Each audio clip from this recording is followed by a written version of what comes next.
नमस्कार दोस्तों, होली का त्यौहार मुख्य रूप से रंगों का त्यौहार माना जाता है, जो विभिन्न संस्कृतियों को करीब लाता है। फाल्गुन मास की पूर्णिमा तिथि को होलिका दहन किया जाता है और इस पर्व को होली के रूप में मनाया जाता है। इस पर्व के कुछ दिन पहले से ही होलाष्टक लग जाता है, जो होली पर्व का संकेत होता है। होलाष्टक होला और अष्टक शब्दों को मिलाकर बनता है, जिसका अर्थ होली के 8 दिन पहले का समय होता है। इस अवधि को हिंदू धर्म में इसलिए भी महत्वपूर्ण माना जाता है क्योंकि इस दौरान कुछ विशेष काम करने और कुछ काम नहीं करने की सलाह दी जाती है। दरअसल होली का पूरा उत्सव ही होलाष्टक से आरंभ हो जाता है। तो जानते हैं इस साल कब से लग रहा है होलाष्टक और इस अवधि के दौरान आपको कौन से काम करने हैं, कौन से काम नहीं करने चाहिए। अभी तक आपने चैनल को सब्सक्राइब नहीं किया है तो चैनल को सब्सक्राइब कर ले और बेल आइकन को प्रेस कर ले, ताकि आपको नई नई जानकारी का वीडियो देखने को मिले। दोस्तों, होली के लगभग 8 दिन पहले से होलाष्टक का आरंभ हो जाता है और इसका समापन होलिका दहन के साथ होता है। इस साल होलाष्टक 27 फरवरी सोमवार को शुरू होगा और यह 7 मार्च मंगलवार तक चलेगा। इस साल 8 नहीं 9 दिनों का होलाष्टक लगेगा। वहीं होलिका दहन इस साल 7 मार्च को होगा और इसी दिन होलाष्टक समाप्त हो जाएगा। उसके बाद 8 मार्च बुधवार को चैत्र महीने की प्रतिपदा तिथि है और उसी दिन रंगों की होली खेली जाएगी। होलाष्टक में न करें ये काम। होलाष्टक का समय कुछ शुभ कार्यों के लिए अच्छा नहीं माना जाता है और इस दिनों में उन विशेष कामों की मनाही होती है। मान्यता है कि इस अवधि में किए गए शुभ काम सफल नहीं होते हैं। होलाष्टक के 8 दिनों में विवाह, सगाई या इससे जुड़े कोई भी कामों को करने की मनाही होती है। यदि आप इस दौरान विवाह करते हैं तो आपकी शादी सफल नहीं होती है। होलाष्टक के दौरान मुंडन आदि कामों को करने की भी मनाही होती है और इस अवधि में नामकरण संस्कार भी नहीं करने चाहिए।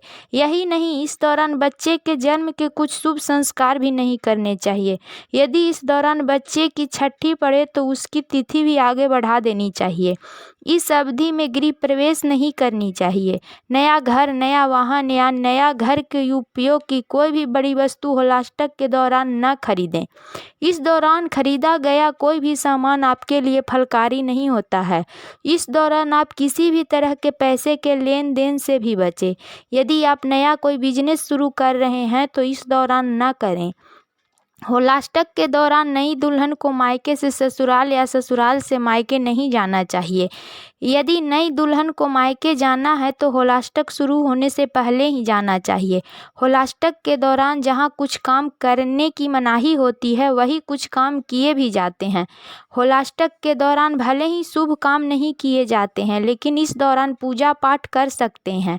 इस दौरान अगर आप भगवान विष्णु की पूजा करते हैं तो आपको पूजा का विशेष फल मिलता है।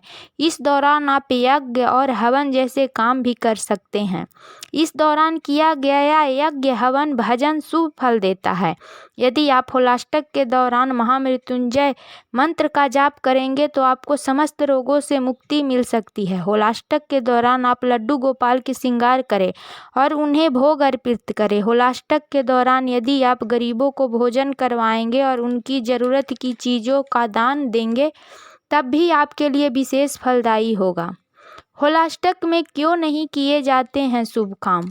पौराणिक मान्यताओं के अनुसार भगवान विष्णु के भक्त प्रहलाद को मारने के लिए कई प्रकार की यातनाएं दी गई थी। दूसरा कारण यह भी माना जाता है कि शिवजी के क्रोध से कामदेव के भस्म होने पर उनकी पत्नी रति ने इन 8 तिथियों में पश्चाताप किया था। माना जाता है कि तभी से होलाष्टक मनाने की परंपरा चली आ रही है और होलाष्टक के दौरान आपको कोई भी नया कार्य प्रारंभ करने की मनाही होती है। यदि आप होलाष्टक की अवधि के दौरान ये सब बातों का ध्यान रखेंगे और उसी के अनुसार काम करेंगे तो आपकी समस्त परेशानियां समाप्त हो जाएगी और आपके परिवार में सुख समृद्धि बनी रहेगी और पूरा साल आपका सुखदायी रहेगा। दोस्तों, वीडियो में जानकारी अच्छी लगी तो एक लाइक अवश्य कर दीजिएगा। मिलती हूँ एक और नई जानकारी के साथ, तब तक के लिए नमस्कार।